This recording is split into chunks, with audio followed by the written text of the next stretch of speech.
I felt like it was important to demystify the system to some degree. And who better to demystify than a woman? Rather than agonize, you need to organize and say how best. Everybody has a card that they're holding, and that card is important for the bigger picture of what Nigeria is going to look like. So you must find a way to push yourself and to show your card. Position is not power. So wherever you are, figure out what your power is around where you are. That's your agency. Because we always, the way we give out power is that we don't know we have it. Tune in to hear Muslim women talking back like never before. This is the HSM TribeCast.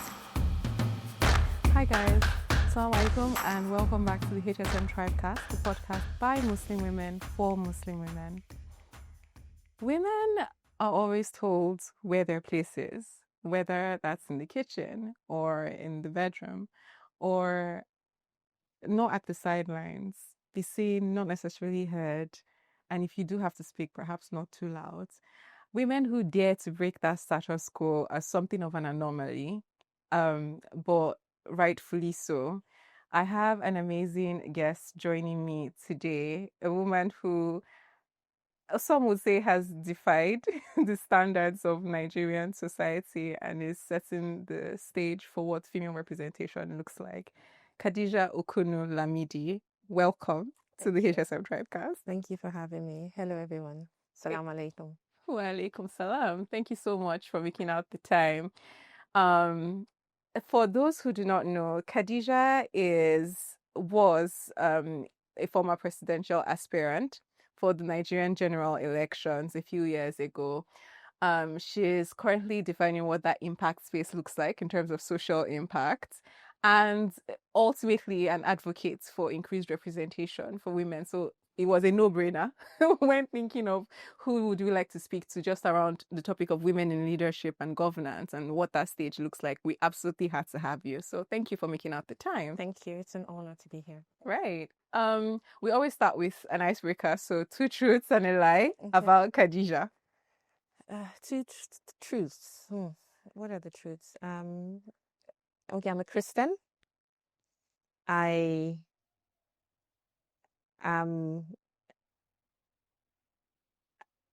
have beautiful children, and I am on ending patriots for Nigeria. Well, I mean, I don't know if that's a trick one, because I mean, you're obviously an unending patriot Okay, so that's for the truth. Nigeria, and every mother believes she has beautiful children. I did my best, So, Khadijah. yeah.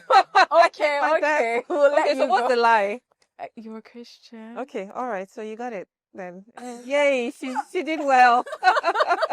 That's the best. That was the weirdest Okay. one. I've tried. I did. No, I no, did as you good did. as I could. You did but say yeah. you haven't played the game before, so Yes, you yes. tried. Okay, so I'm just going to jump right into it. What gave you the audacity to think I'm going to run for office in Nigeria? Not at a local level, not at the state level. I'm going to run for the highest office in the land. I think more like why not? It's not. It should not. The question should not be really or why. It should be more of a why not. There's definitely a vacuum, and that vacuum is. I generally believe that the buck stops on the table of the women or the foot of the women. The poorer or the less advanced the woman folk are, the less advanced the country is. Society. Yeah. So we are the ones who need to push the needle constantly. Also, every woman needs to do a self-assessment about where you are at any point in time in your life, and that has to start from very early on. I like to tell women that wherever you are, don't ever lose hope about your circumstance, because you can always, the beauty about a woman is we always find a way out. So, but in the in the manner and the times that we are in, we have to be a bit more deliberate. So I might not have realized what I was, what I say, gunning for at that time, but I understood that I had some political privilege, and it was left to me how I wanted to spend it. How do I want to spend it? Do I want to amass wealth? Do I want to... There are different ways. I'm not saying one is better than the other, but I felt like it was important to demystify the system to some degree, and who better to demystify than a woman? So yes, it was, you could say it was audacious, yes, to some degree, but I also have giant men that I could stand on their shoulders, and it was important to use it while I could, while I still had the... I mean, at that time, if you asked me to do it now, I might have cold feet, but I was much younger. I did not actually... I was not held down by the possibility of the dangers of it. So I still had the youthfulness of life, and I was still, and that was... I wanted to spend that. That's how I wanted to spend it. So I still call on a lot of women who are at the stage I was then, and maybe even now, that it is about organizing, not about agonizing. You can sit in your... Everyone, we all go through, we all have our shortcomings. Yeah. But rather than agonize, you need to organize and say how best... Everybody has a card that they're holding, and that card is important for the bigger picture of what Nigeria is going to look like. So you must find a way to push yourself and to show your card, because that card is a piece of the bigger puzzle. And but if you hide your card and say, oh, I don't really matter in the grand scheme of things, it's actually not true. So that was more of... I just had to get a foot in the door so that many other women, many other men, young men, can get through that door. It's important that I push that door open, demystify the system. I believe that there are so many young women and young men. There will be a woman president someday. There will. Yeah, and we just have to... She just cannot go through the same things we've gone through. And you spoke of ambition. Obviously, you have to have a certain level of ambition, I think, to be able to take that decision. You spoke about political privilege as well, but would you say that the combination of those opportunities, like your ambition and that political privilege, is it something that bore fruit at that particular point in time? Or in terms of like the background growing up and leading up to that point, how have your ambition and that privilege that you spoke about, how had it evolved over time up to that moment when you decided to run? Well, I grew up in a political family, or I'm growing up in a political family. My father, every time I read about him, it still amazes me. So I grew up in a family that was always Nigeria first. He's 95 now. He's still so patriotic. And every day I see his lights or his happiness dwindle because he sees he had so much hope for Nigeria. He expected us to build on that, but it seemed like it... And we have to say that they also had some blame to it, because when you build thinking that the next dispensation is going to not build on what you're doing. So you build for the future.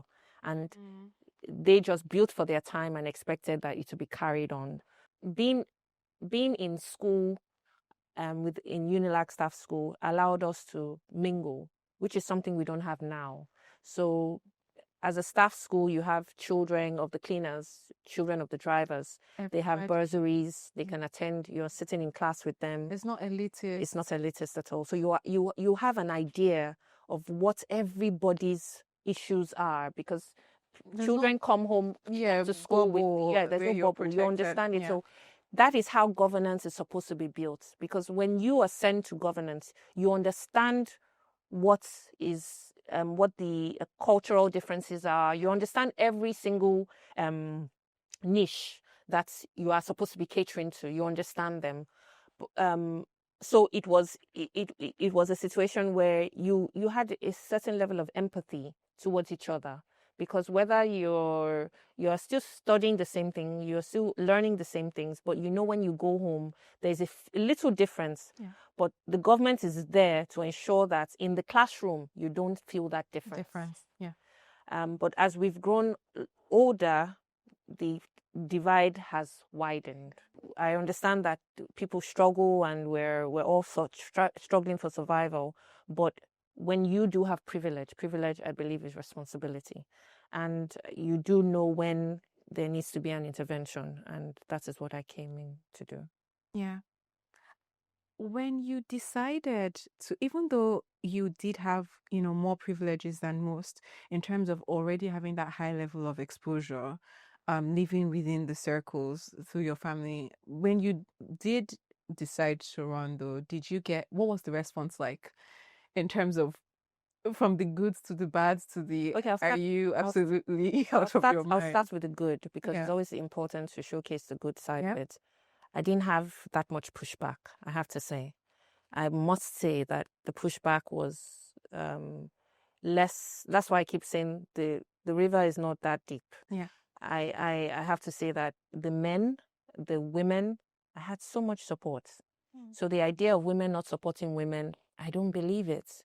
I believe it's propaganda, and it's propaganda to keep us apart, because when women gather, we're forced to be reckoned with. Many people might not have openly, but I had the support. I know how many people came. I know how many people were telling me to keep going. The encouragement, the support, I experienced it. You can't do it without the support of men and the support of young. When I say men, the young, middle, you need old, them as allies. need them as allies. Yeah. So while I was running, I had that support to some degree. That's why my campaign was even able to go as far as it went. Now, also, I had a homegrown team. We didn't get people from Harvard and Cambridge. No, I had a homegrown team who understood the context, that were living it, that understood why this had to be done, that were ready to sacrifice their time, their energy. My team was solid. And that's why I know that when Nigerians come together to do something, there's nothing that can stop them. We didn't run a local government campaign. We ran a presidential campaign, and they did absolutely terrific. So that's the good. Now, in terms of the not so good, I would say it was more of a competence issue. So you have to prove competence. So people just generally have that idea, as a woman, you are less competent. So the way you have to prove is, even a man can come and say nothing and dance, he's competent as a man. But you are scrutinized all the way into every inch and inch of your life, inch of your accomplishments. They really, really break you down. They try to break you down to prove what a man generally doesn't have to prove. Yeah. Then there was the financing as well. So for women, it's a bit different. We had to crowdfund my campaign. We crowdfunded. We, used what we had. But generally with men, the funnels for funding generally favor the men with the business structures. So most of the business structures, and even with the baby boomers and older generations, the money comes to them, most of the money. So they funnel it down, and they funnel it down through a patriarchal system. So men generally will have access to funding more than the women, because women are just, they consider them side supporting roles. So the funding was quite tough and quite difficult. So those two parts. But I think as we go further, and now I'm getting more my network's grown. So I have more global networks, and networks that allow you to use your voice in the manner that is beneficial to more women. You reach more women, and you reach more youth. So I think, those areas can always be improved upon. Just like with competence, I'm not stopping. So I will keep building. Competence is experience, and, all put together. So that those are things you can always build on and you can always improve on. So I don't want to call them bad. They are not so good, but they can be improved Opportunities. upon. Yeah, they can be opportunities. So I hear you about those rivers not being as muddied as we think, but do you think you would have gotten as much support as you did without that privilege or background? And really, how challenging was it to canvas that support into actual votes? I cannot remove myself from the privilege that I have. Yeah. And that privilege is the foundation of my political career, my being in the first place.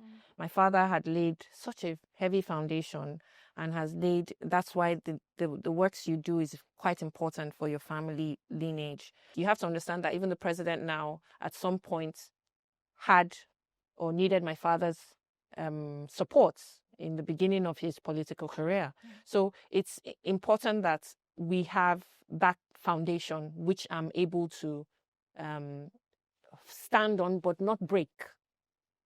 It was important to understand your limits, understand also what you bring to the table and what you contribute.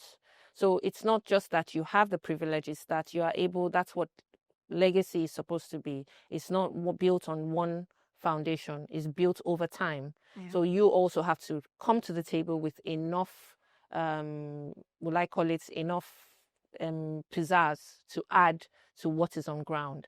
So like you said, not having that foundation would have made it tough, would have made support not as easy. But I don't doubt that if a young woman or young man with the right mind frame, mindsets, with the right orientation, with the right message, that has built competence and character over the years, because your political career is not just when you announce or you announce your candidacy. It starts from the very first person or conversation you've had from the time you were young. Everybody you've ever met in your life is your political career. Don't get it wrong and say, oh, I won't meet this person again in my life. You don't know where that person is going to be. Yeah. You don't know where you're going to meet that person. You have no idea how your life is going to go. You are not, it's Allah that has that power. So your political career is every single person, young, old, can do something for you, can offer you nothing. That is your political career. And not just, that's your life. Yeah. Let's not put it as political. That's your life. So that's your life story. So by the time you do announce your candidacy or you announce your political wish or whatever you want to call it, aspiration, everybody has, that's politics. Everybody wants to know, everybody wants to figure out who you are. And it's people who you've met that would inform them of who you are. Yeah. Your second question was if the support that you had, both from men as allies and women rallying around you, how difficult was that to canvass actual votes from Nigerian people? Now, we need to understand the political system. Yeah. So coming out as an aspirant, you have to go through primaries. As you know, I declared as an independent. The reason was it was important to first get my message out without the party politics around me. So I declared as an independent. I knew I couldn't run as an independent, but it was important to come out as a singular message. So I came out as an independent, got out my message, spoke about what issues I wanted to speak about, all the things that matter to me and my constituency. And my constituency were the youth and the women. So you have to understand, when I see, we'll get to it. So we were able to canvass a third, would I call it like a coalition of youth and women. That was my constituency. That was the voice that we had when we declared as an independent. So the support we were able to get was from that constituency. Now, when it came actually time for politics for proper politics, we had to join a party. So we did. Every single party in Nigeria we had meetings with, we discussed, we had to figure out which was best suited for our message. Yeah. So there's no single party in Nigeria that we have not met with. We have not had conversations with the party leadership. And then we decided on the SDP at that time. And the SDP was, it has, again, legacy. Legacy is quite important. Yeah. So it has been in existence, the oldest party. It has been in existence for over 30 years. So it was a stepping stone.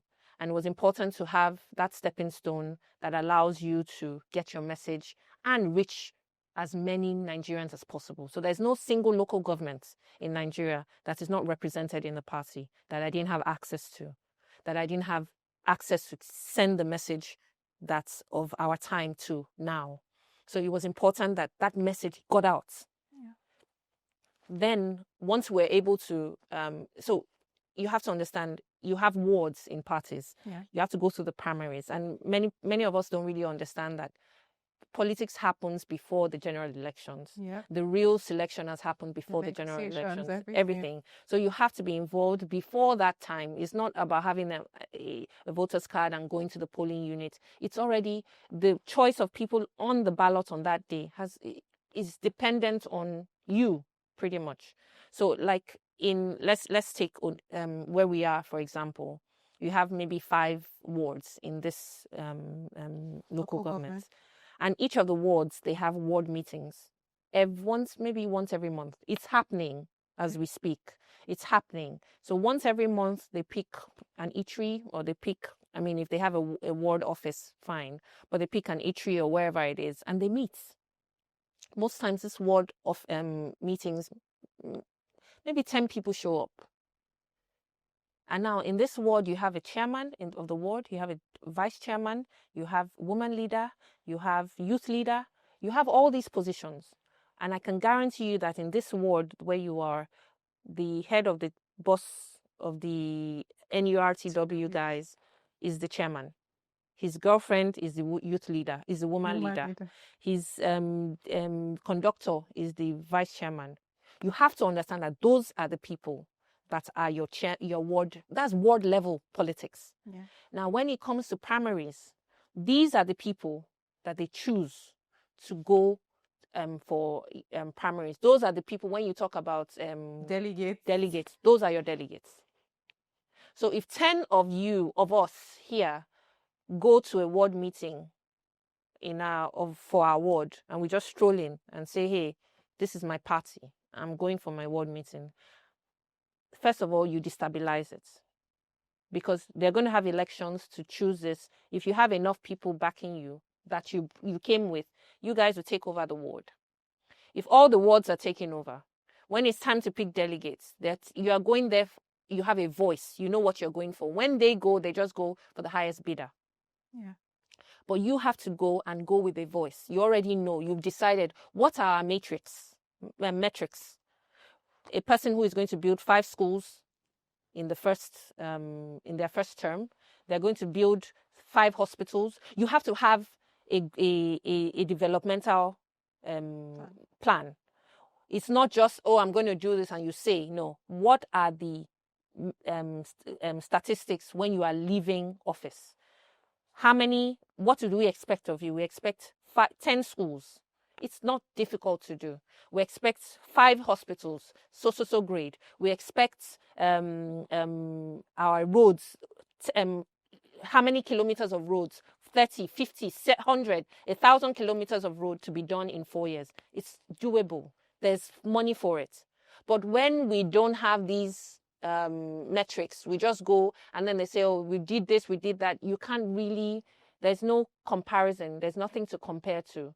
So if you have people in the ward levels that already have, the agenda is clear. Everybody's on the same wavelength. You go in there and say, this is what every single ward, because everybody there has a certain level of educational background. Education is not intelligence. Everybody has a certain level of what we want our future to look like, looking from behind. Now, like you said, future facing. And then you pick your delegates from there, because delegates is 3 from each ward or 2 from each ward. You pick, and then they go to Abuja. Do you really think someone is going to say, oh, I'm going to give you this, I'm going to give you, they're going to tell you, this is what we want from you. When we did have our convention, I had canvassed fine, but, I did get quite a number of votes. Like at the convention, they said, you did not win today, you didn't win the election today, but you won our hearts, which was exactly the plan. That was exactly the plan, to get the message out there. So in every single local government, in Taraba, in Borno, in Jos, in Enugu, in Ibadan, every single local government there, they've heard the message. Yeah. You said something very important. That was the plan. Yes. So I would get the sense, and sorry if I've misread this, I would get the sense that you definitely were in it to win it, but perhaps realistically, you did not imagine that it would happen that time around. But it was, I've gotten the message out there and people have heard that message. I think that with women, especially women running for office, most times, either for presidential or other like high stakes offices, there's a lot of negotiations that go on behind the scenes when people are stepping down for each other or being offered other roles. I think it happens with everyone generally, not just women, but it does happen at some point for women. But ultimately, we do want to go beyond the getting out the message and people hearing about mistake and actually starting to get into those offices.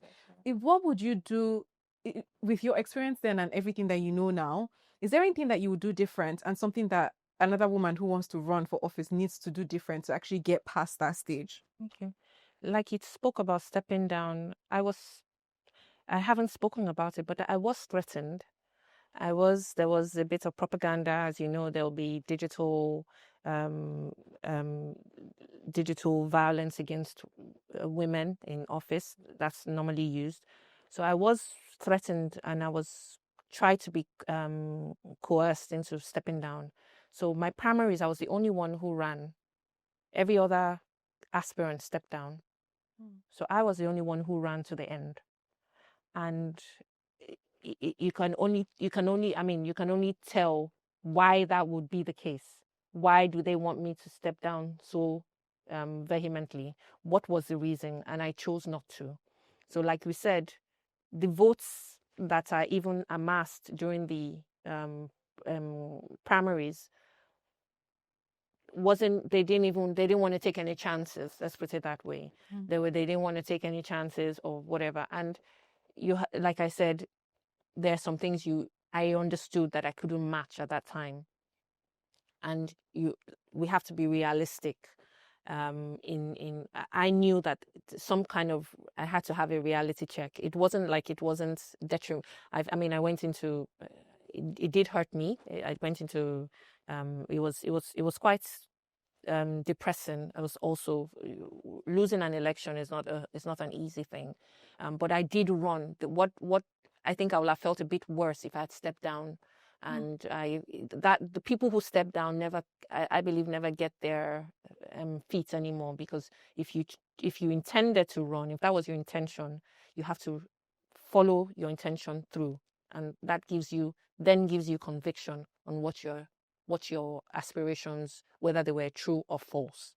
So I did run all the way to the end, regardless of the amount of pressure that came my way. Now, in terms of women running now, it was important to run all the way. It was important to do all these things so that the next lady that comes, they're not going to ask some questions of why should you, as a woman, there's some things I want to clear off the road.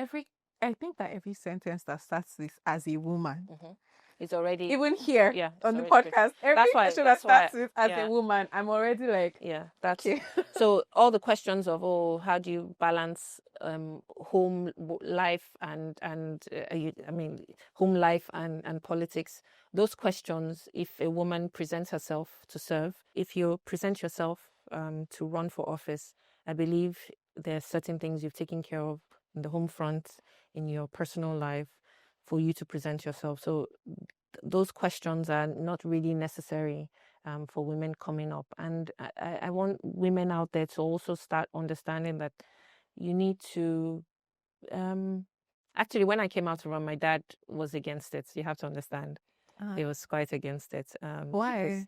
I believe it was fear for me as a woman. But like I told him, the apple doesn't fall far from the tree. So this was a call to service. And you can't expect me not to answer it. I had to answer it. Unfortunately, I didn't win my election, so I couldn't offer them a vehicle, which is what politics is, a vehicle to get your dreams and your needs met. So I understand that my constituency, which looked for the alternative, and I believe that they're still out there, and I believe that they're still waiting to ensure that they fix Nigeria and make Nigeria start working again. And I believe that the right candidate at the right time is able to, like I say, offer them that vehicle to get what exactly that they need from governance. Yeah. And these problems aren't Nigerian problems alone. They aren't African problems alone. Maybe to varying degrees, but we all followed, I imagine, the last two elections in the US with Hillary Clinton initially and now, Kamala Harris. And I think that some of the struggles that women face in terms of like representation and running for the highest offices, it's shared. It's definitely struggles that cuts across borders, maybe on varying scales, but real, all the same. In Nigeria, we've come a long way from, in my memory, definitely the two elections, beyond like the very first legacy ones that have been keenly contested, that really rallied up the entire nation, was probably 2015 and 2023. The one in the middle, I think, was you could argue it was we've come from controversial statements around women in the other room, our former president of blessed memory, to where we are today. But still, would you say that the needle has shifted much in terms of Nigeria being ready for representation of women on the one hand, but seeing a woman as president? I don't think that we're there yet. But what are your thoughts? And are we ever going to get there? I think we are. I don't doubt when. I'm not sure when, but I think we are. I think the idea of women being solution providers is ripe. Now, what I would say is that I want women to start, what's the word? Taking stock of the work that they do, because we don't. We just do the work, and most times someone else takes credit for it. Yeah, we like to be humble and modest. Yes. So I think it's important in whatever you're doing, wherever you're working, every single accomplishment, you must take credit for it. And you must include it in your resume. You must include it in your portfolio. You must include it, because if you leave it on the table, someone else is going to take it. Yeah. So women around governance as well. If you are responsible for getting a bill passed, if you're a good lobbyist, and women have to understand what lobbying is now. When you lobby, you don't lobby. I think the problem we have is we have lobbying in Nigeria for money and for your pockets. So if I do this, I'm going to give you that. You lobby for a greater cause. That's what lobbying is about. Yeah. What comes to mind are things like the not too young to run. Yes. You lobby for a greater cause. And you in whatever position you are in governance now, there are things that you might say, like they call it mansplaining. You might say it, you might be your idea, but nobody takes notice. And then someone else says it, and then they adopt it. That is your credit. You take it. So you have to understand the things that you're doing. You don't understand how effective you are, because we don't look back. It's always, once you accomplish it, is the next thing. What's the next thing? Because as women, generally, even with children or with homekeeping, what you've done, if you have arranged this room 10 times, nobody cares if you come in and it's messed up. It's like it's not been arranged. But I did it yesterday and the day before. Nobody cares. It's done. That's gone. So we live that way in everyday life. So we are always fixing what's in front of us, without really taking stock of what we've done. Yeah. I want to go back a bit to like really flesh out that conversation we were having about the competence issue and having to prove competence. Not just competence alone in terms of getting the job, but even after you have gotten the job. I think in reality, men get away with a lot of things that women do not have as much grace around. Over the last several months, the political sphere in Nigeria has been rife with the conversations around Senator Natasha and her travails with the Senate. And even now that she's secured what looks like, an appearance of a victory, she still has to go through those hurdles in terms of the barriers that have been put, even because we say getting there for women and the representation is the biggest problem. But I've looked through this and I'm questioning myself. I'm like, does it ever stop? Because you do get in there, and I can't imagine that, a senator of the Federal Republic of Nigeria has had to go through or even justify or even talk through some of the degrading things that she's had to do. What were your reflections as you followed sort of like that news and what was going on? How did you feel? What were your thoughts around everything that was happening and is still happening? After my political outing, I have taken more of an observation stand viewpoint on things, and this situation with Senator Natasha was one that really got me a bit upset, not upset, angry, pretty much, because I could see that it was, yes, there are ways, they say stoop to conquer, there are ways to go around it, but regardless of how much you stoop, you're expected to stoop even lower. Her situation, she's just going to, whatever she does, like I kept saying, she must not lose her seats, whatever she does, because her seats, she's there to represent her people. So however it goes, whatever it is that happens, that seat, which is what they're trying to take from her, and they're trying to take the aspirations and the dreams of millions of Nigerians from her, from being activated. There's enough of people who are already feeling hopeless. Her constituency cannot be included. So she must, whatever she has or whatever she can do as a woman, and now that she should resume. The court has already, she should go in there, and she has learned a thing or two. Everything is experience. You get knocked down, you stand up taller. So she goes back in. She now knows what to do, how to move, and I think she'll go further now, even with this experience. So I don't doubt that she has the capacity. And once she's already proving competence, I'm glad that there's social media now and she's using it in the right way.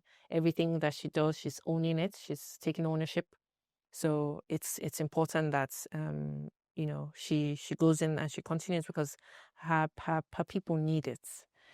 Just like so many other constituents, we need it as we take one at a time. One at a time. Yeah, absolutely. Would you run again? Well, you knew this was coming. There's no way I wouldn't ask this. Well, I would say let the time come. Let the time come. That's such a political answer. Position also, you have to understand position. I keep telling people, position is not power. Position is not power. What is power then? Power is power. Position, you could put someone as MD, CEO, They don't have. They don't really have. Someone else pulls the strings. Yes, because they don't. They haven't. They haven't leveled up to that seat. So having a seat, putting a seat and saying the CEO seat doesn't give you the power that a CEO should wield. So position is, I think, just write it down somewhere and everyone chew over it. Position is not power. So wherever you are, figure out what your power is around where you are. That's your agency. Because we always, the way we give our power is that we don't know we have it. So everybody just gives somebody power, but you can always take it. You own your power. It's yours. So I keep telling, just please, if you go home with anything, just go home with position is not power. Yeah. I think that probably a lot more like regular everyday women can relate to that in terms of, because when we talk about politics or talk about leadership, or like we think about like the really, really big, the person who's sitting in that office or who is on that person's detail or in this cabinet. But even in your home, right? It's the dynamics between a couple or between siblings, or in how certain siblings are able to effect certain positions within the house, and they're not necessarily the firstborn. It's just understanding how that works. So I do want to harp on that point, right? For a lot of women who unintentionally or are constantly yielding more and more of that power in the circumstance that they find themselves, how do you do that shift to start collecting that power back? First is to understand, like we said, position is not power. And then you need to understand what is your own power. So when you, like with children, it's important to not say, you are the firstborn, so everyone should kneel at your feet, or everyone should know. You are stealing everybody's power for that person, and that person doesn't necessarily, position is not necessarily the power they yield or they hold. So you need to establish everybody to be comfortable in their own power, because if you're comfortable in your power, you don't need to usurp somebody else's. You're just dropping these gems like back to back. Yeah. So you don't need to use, if you're comfortable in yours. So first thing is to identify. Everybody has to do a SWOT analysis. Yeah. Sit down where you are. Okay, where am I in my family? My parents are here. My siblings are here. My job is here. Me, I'm here. What I like. What are my weaknesses? What are the things that hold me back? What are the things that I want to do? Okay, so if these are my weaknesses, how many can I stop doing? And when you stop doing and you see a bit of forward push, then you know, okay, everything is give and take, but it's all about you. It's not about another person or another thing. It's all about your own agency and how you want to identify your own power.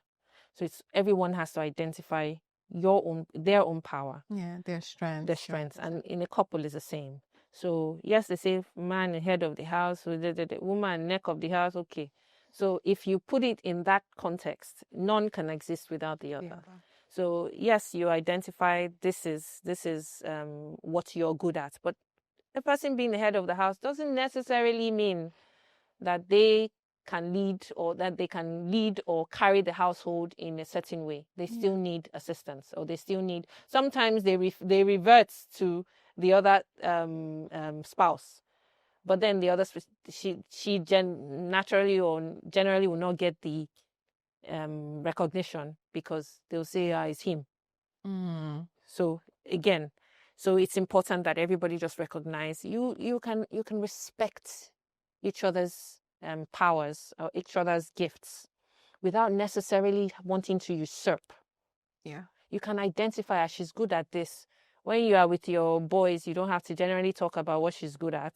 Or you can say, she helps me this, but it's not as if, she's taking all that. No. And just like him, he doesn't do this or do that. You don't really need to talk about that. You can say, yeah, he's good at this.